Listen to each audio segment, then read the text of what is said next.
The last time you were on the show, really? I was talking to you about Malcolm Turnbull. It must have been after his last ABC interview, and I was asking you why on earth you don't do something about it. And here we are again, a former Liberal Prime Minister, still a member of the party. Can you tolerate him being a member of the party when he's actively looking to undermine the government? Well, I think when we spoke about it last time, I did say to you that this was a matter for the organisation. But the Constitution is pretty clear when it comes to supporting Liberals or actively endorsing candidates who are running against Liberals. So at the moment, I think Mr Turnbull would find himself clearly in breach of the Constitution. I'm not sure that the state executive are going to act on anything prior to the election, but I do think that there will be some movement post the election when the new state executive convenes, because it really is just getting beyond a joke now. As you've made the point, Dave Sharma's an incredibly talented member, but this is just bitter. And I've known Malcolm for a really long time, and to say that I'm disappointed is an understatement. And I noticed that you read out a quote earlier, which was actually the quote I was going to use. But, you know, I've got another one from the 2016 campaign. It's a very clear choice: stable coalition government, a clear national economic plan, or the chaos and dysfunction of Labor, Greens and Independents. And this was said in about the week leading up to the 2016 election when Mr Turnbull was Prime Minister. He's so he had a changing very different view back then. Obviously motivated by his revenge. Now, I always have to point out when we talk about this that I used to work for Malcolm Turnbull, so I know him well too, and I just can't believe this behaviour. It's so transparent. Between him and Rudd, I mean, the two of them. Yes, indeed. Look, now, Malcolm Turnbull's very careful not to overtly say vote for the independents or vote out the Liberals, but it's very clear what the intent is and what the effect is. Let me show you what Jeff Kennett has tweeted this afternoon. This is the former Liberal Premier of Victoria, Jeff Kennett, an esteemed, of course, figure in the Liberal Party. He says, although Malcolm Turnbull is a wealthy man, he is the poorest in human spirit.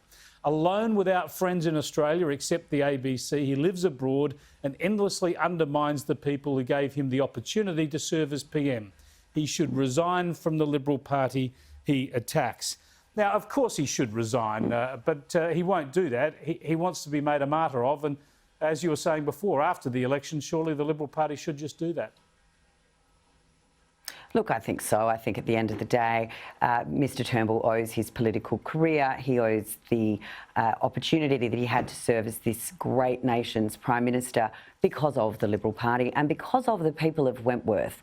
So now, and I think in some ways he has gone as far as to directly suggest that people should vote for these teal fake independents, because we know that they're not truly independent. We know that they don't actually stand for the transparency, etc., that they continually bang on about, that they would create nothing but confusion and would also back an Albanese-Bant government. So I think this is built on if I can't have the prize, nobody can, and wanting to try and ensure that Scott Morrison doesn't see more success than perhaps he did in this role. Yep, there's some amateur psychology involved there, but it sounds pretty spot on to me. Look, the stakes couldn't be higher. The polls are only 2 weeks away. People start voting in pre-polls on Monday. Here's what Scott Morrison had to say about it today. I've always treated former Prime Ministers of both political suasions with the utmost of dignity and respect, and I'll continue to do that.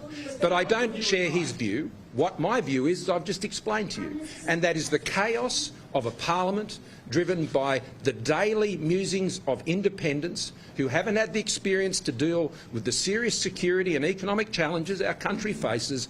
That is going to hurt people's incomes. It's going to hurt people's jobs. It's going to damage Australian security. All right, that was the Prime Minister trying to brush it off, but of course it was one of the few areas that Anthony Albanese could latch onto today for a political attack. The Liberal Party are divided. They're a rabble. They're led by a man who a whole lot of his own front bench don't want him anywhere near their seat and don't want to appear with him in public. All right, there's Anthony Albanese linking this to Scott Morrison. Sorry, have you got us there, Holly? Linking this to unpopularity for Scott Morrison. How much political damage will be done by this? I mean, it is unheard of, really. You know, the most recent Liberal Prime Minister before Scott Morrison intervening in this way. Look, I think at the end of the day, if you want to look at it from a factional lens of the Liberal Party, it's moderate on moderate.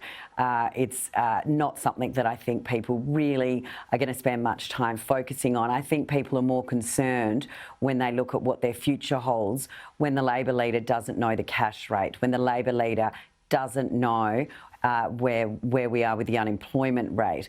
That, you know, out today, the ALP is announcing EV vehicle plans or EV plans with a $300,000 or $200,000 Mercedes that's not even available for the next 3 or 4 years as part of their promotional material. I mean, if these people could be any more out of touch, I'd be astounded.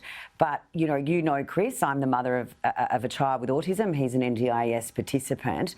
Not only do our kids deserve better than a 6-point plan, but to have someone in charge of the biggest economic and social reform this country has undertaken since the introduction of Medicare, and he's not across the detail. What's he been doing for 3 years? He's had 3 years to prepare for this. Obviously not swatting on his 6-point plans, but I'll have to leave it there. I don't know whether Bill Shorten's tearing his hair at or high-fiving because he thinks he'll be back as opposition leader.